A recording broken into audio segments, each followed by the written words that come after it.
later on in this episode, we are going to talk about a lot of actionable tools that listeners can take away to start training and using at the free throw line.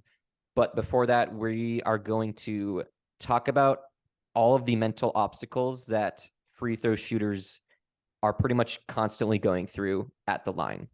And it's important to do this because we need to be aware of the obstacles and what's bringing down our mental game before we can boost it. And let's just start with my favorites, the distractions. And I think of the crowd. I'm not the biggest basketball fan, but I have been watching the playoffs a lot, and I do love watching it frequently. But one thing I just endlessly love is how much the crowd gets into it when the away team has someone shooting at the free throw line, and they're yelling at the top of their lungs. They have signs of maybe of this player's face blown up. Right. Can you talk about any or these distractions, and how do these types of distractions impact a player's mind at the free throw line? Yeah. Well, I think it's really interesting. You may remember ESPN put out a sports science short, maybe, I don't know, 15 years ago, that talked about a free throw, like what's most disruptive or what's most distracting, the visual or the auditory. And it's actually the auditory. Like, sound is way more distracting than the visual. But what I love these arenas.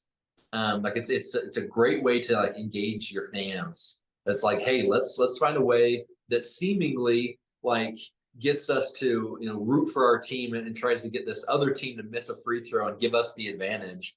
But I think more than anything, what it does is boost the energy in the room, right?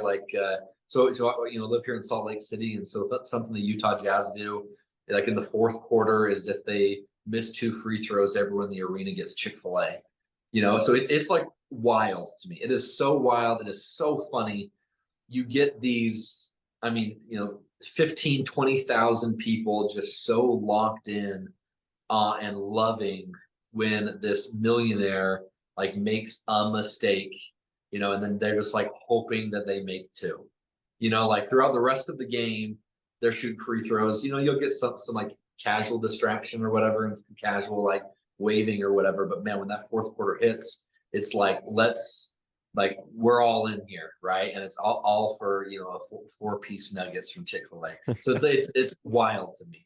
It's wild, but yeah, auditory distractions are very helpful. But the visual is too. And so it's really all you can do. And the reason what it is pretty simple, right? Is shooting a free throw requires me to be focused on a couple of important elements: the ball, my routine, and my shot, my form, as well as the basket, right? There's just a couple of things to focus on. But if my focus is taken away from any one of those things, if I don't focus on the part of the basket that I should be, if I don't focus on my form, if I don't practice on or focus on the ball, any one of those things goes off, I miss that free throw, right? Outside of some muscle memory, and I could probably close my eyes and still make a free throw. But for the most part, when we're playing a competitive game, and so they're doing anything to distract away from any one of those, right? It's not so much that I'm trying to get you to, mess up your free throw routine. I'm trying for a moment to glance over, right? Or even get my mind thinking about how hard these people are trying to to distract me, right? ASU, Arizona State, has a curtain of distraction, which is hilarious, right? Where they close it, and then they open it up, and this person's dressed as a new thing, and it's so funny, and it's so great. So again, a great way to engage fans and whatnot. And I think the best free throw shooters take those distractions. And I don't know if they're necessarily trying to eliminate them or avoid them. I think they just kind of accept them. I think the best free throw shooters would face that curtain of distraction and would be okay, sweet, nice try, or oh, look at that, this, that truly doesn't actually matter, right? Because they're not on the court here with me, so it actually doesn't matter at all what they're saying, or what they're yelling, or the fat head that's right behind the basket, or the big arms that they try and wave or whatever.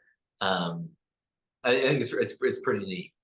I think one way these players can still feel confident despite accepting these distractions is they have confidence in their ability to refocus or just their ability to shoot a free throw shot and understand that confidence can't be shaken that easily.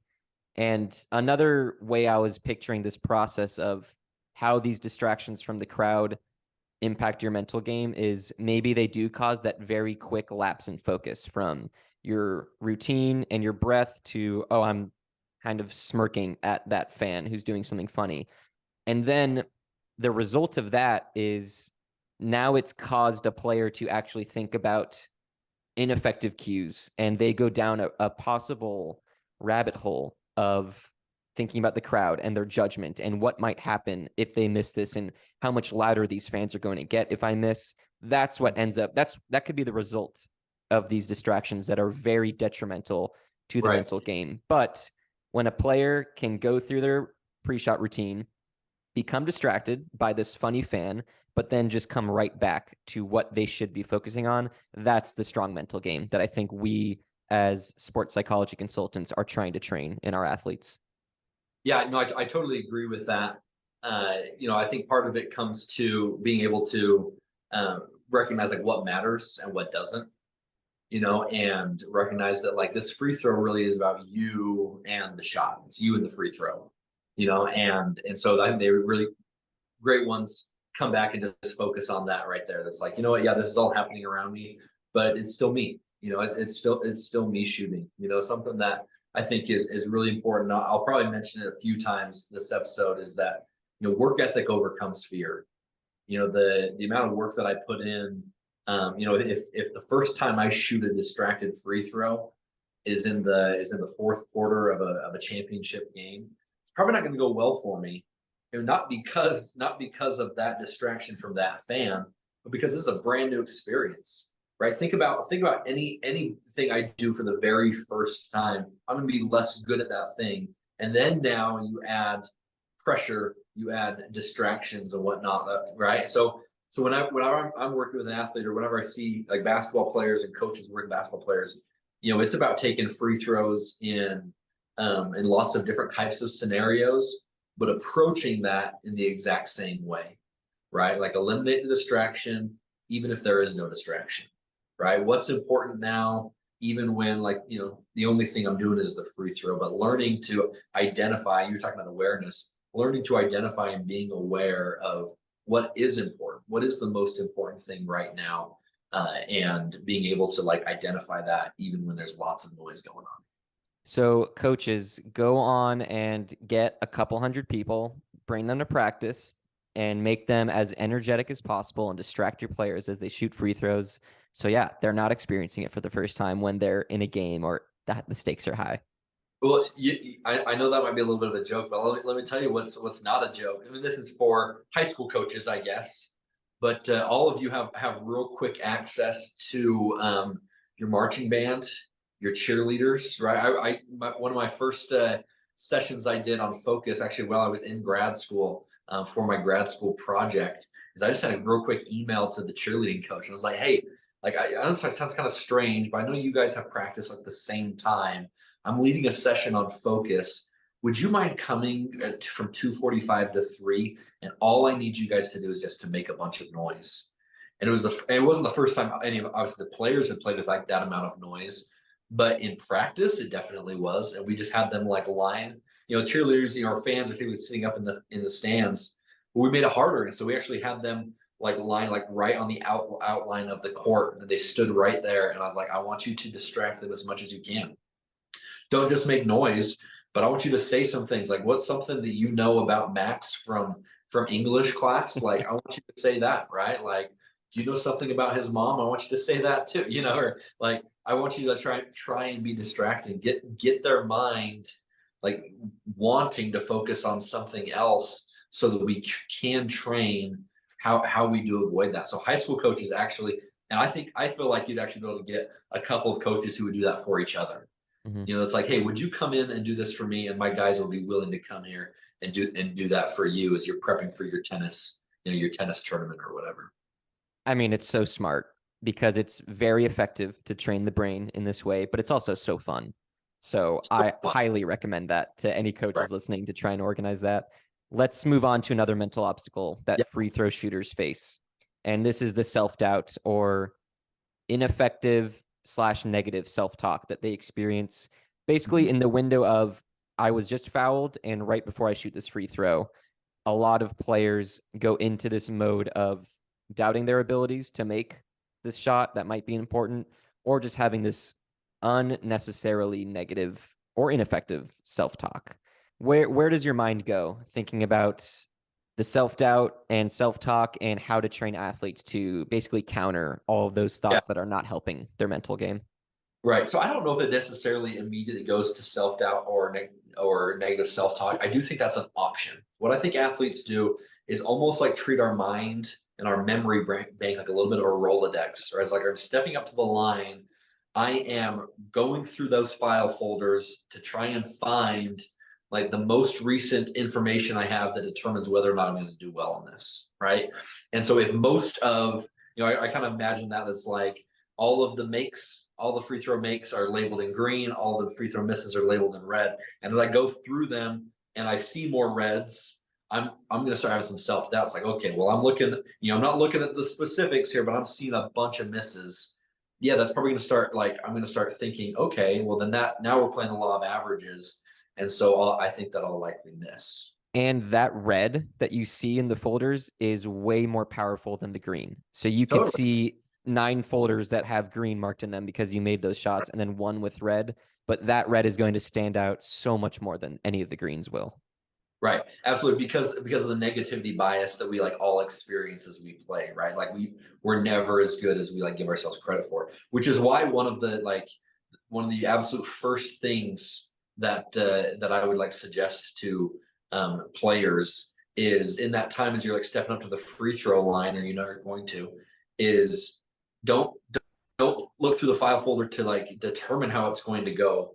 Go find a green one, like go find the green file, like go find the time you were successful at the free throw line, right? And hang on to it like that's your only piece of evidence, right? But at least that means we step up to the line without having to battle negative self-talk or self-doubt, because we're like sitting there holding the evidence. It's like no, I have been successful at this, right? We can just remember when we've been successful. That I think is going to be one of the easiest and maybe like the biggest, or the things that's going to provide like the biggest dividend for us. I think what's really effective about that tool is when you're thinking about the missed shots, you are keeping at the front of your mind why you might not make a shot. And then when you counter that with your idea of keeping those made shots at the front of your mind, you're keeping at the front of your mind what made you make those shots. So again, Right. you're boosting the effectiveness of what you're thinking about. Because when you're Right. thinking about why you missed it and you're not learning from it, you're just beating yourself up and creating Right. anxiety, it's going to turn down your mental game a little bit. Right. Totally. So the last thing I want to bring up about this obstacle is players accepting that they're going to miss the shot before they even take it. Is that something you've seen within Oh the yeah. athletes you work with?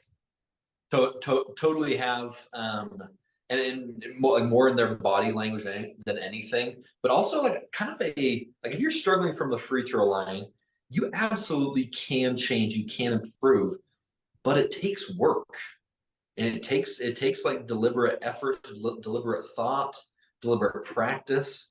And so the way that I see it is when I see somebody that kind of give up a little bit, like when I see them at the free throw line, and there's just like their body language, but just this like acceptance that like it's almost like, hey, this is a shot in the dark, could go in, could not, instead of like the commitment to their routine, commitment to self belief, right?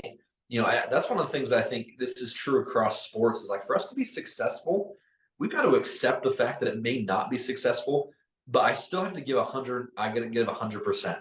Athletes are so afraid to give 100% and have it still not work out.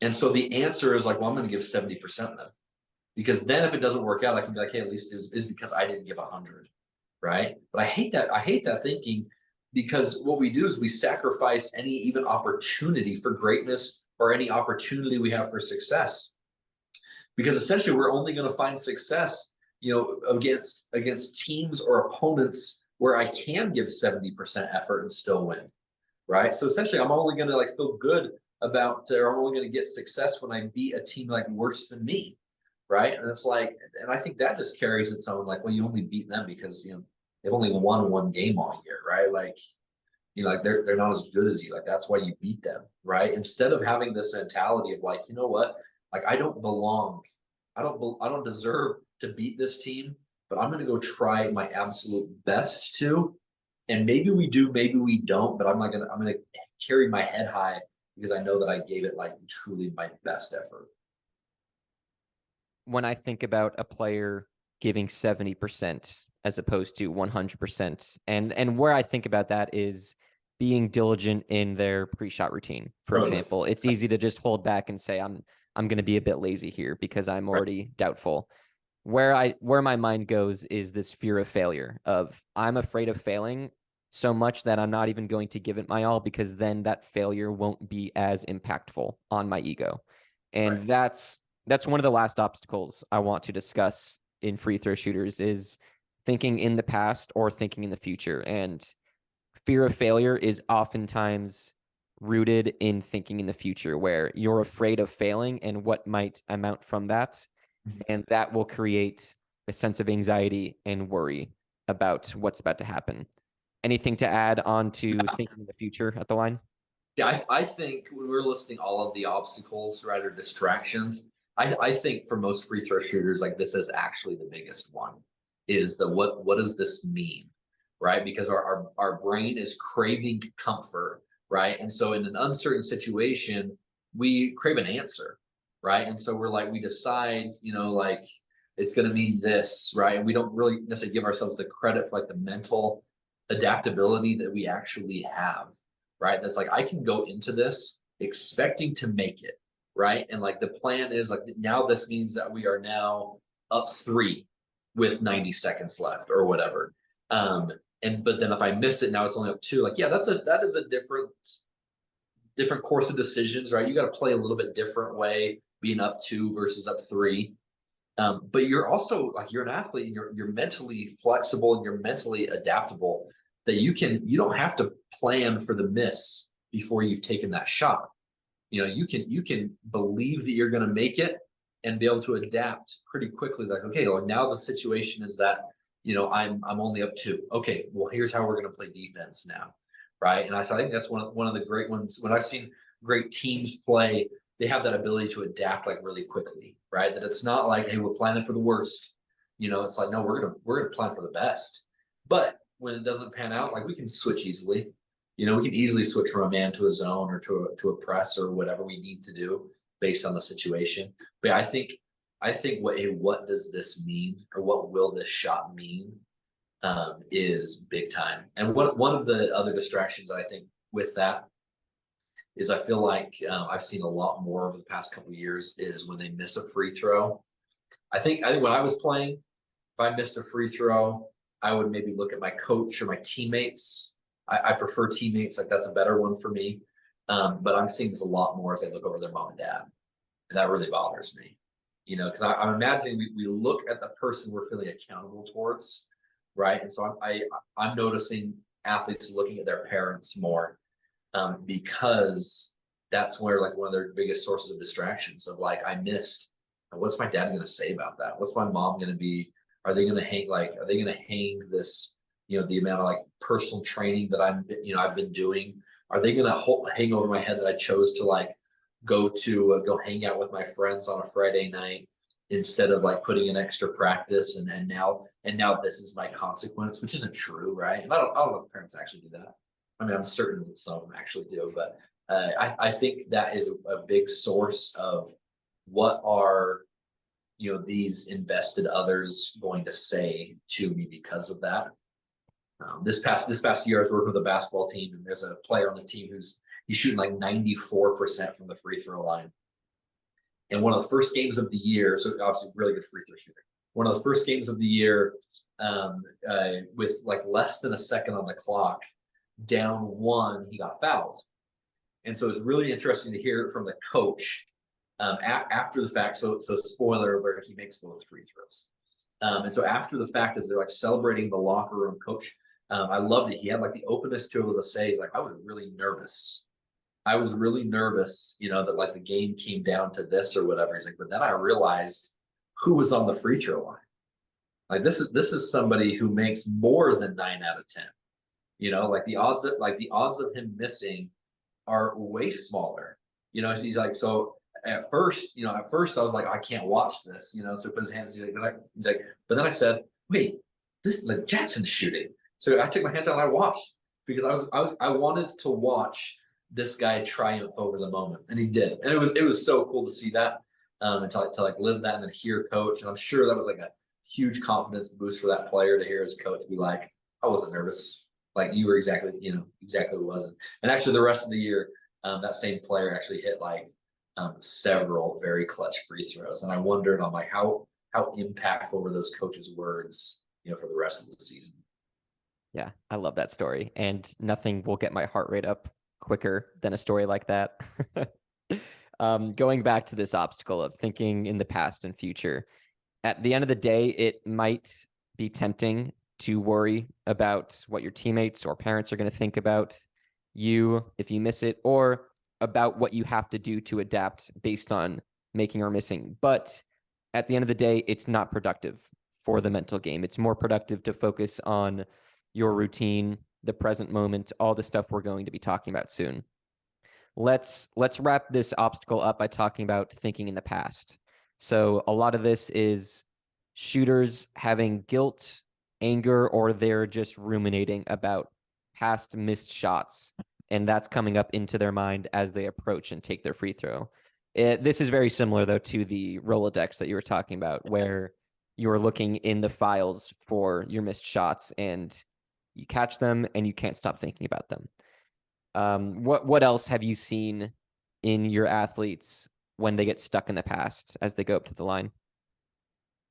I I think body language is like the one that goes next, right? Like it's so indicative of what's going to happen. Like I'm not sure I've ever seen. I'm sure I have, but not sure there's many times I've seen like a player walk up with like a you know dejected, lack of confident body language and like go sink that free throw, regardless of like pressure or time of the game. Could be the first shot of the game, you know. And so I think I think that's like one of the next things that goes right, and that's why I think like routines are so important because we control a routine, right? And so like routines are both like physical and mental, and so I can add any mental thing that I want to that routine, as I'm dribbling twice and spinning the ball to myself. I can be intentional about remembering like my success and whatnot. So one of the things, and I guess I can see it going either way, but I think players get sped up when they are remembering the past. They try and go quicker because then there's less time to think about the mistake, right? And so I'm just going to go up there and shoot. But then what's sacrificed is my routine and my mental readiness, right? And so I try to tell players to kind of like slow down. Don't be slow, but slow down, right? Like it's not like we necessarily need to provide more time, to ruminate over the mistake and whatnot. But what's going to give us the best chance, even if we can't change the brain, what's going to give us the best chance to be successful is allow at least our physical body to go through and like lock into the muscle memory of taking the free throw, right? Rarely will you see someone get like sped up, and that is ever a good thing. Going back to slowing things down and having a stronger sense of control over the moment, Mhm. I oftentimes see athletes feel a stronger sense of confidence when they have a stronger sense of control. And maybe one reason for this is because when you lack control, that's anxiety. That's Anxiety is when you don't have control over totally. an outcome. So that's a great idea of something that you can inject into this pre-shot routine of slowing things down, having control, and not being swept away from the chatter in your brain, which will maybe be about a past missed shot or just worry about missing. So all of these mental obstacles that we have talked about basically show themselves in what we call performance anxiety, where a player starts to do a lot of overthinking, and this overthinking is oftentimes negative or inaccurate and, bottom line, ineffective for the mental game. In addition to that, you might see a rapid heart rate and shakiness in the hands. And I imagine shakiness is the worst thing a player can be experiencing right now, because this is a very finesse based skill of shooting a free Yeah, throw. That fine shakiness, motor skill for sure. Yeah, and the shakiness, one, I mean, right off the bat, you can tell how that's going to lower your chances of success. Imagine the athlete who notices they're shaky and then loses confidence because they realize, oh, I'm not going to be as accurate as I can. Why am I shaky? Can I not be like this? And again, this feeds into the mind just hijacking your performance.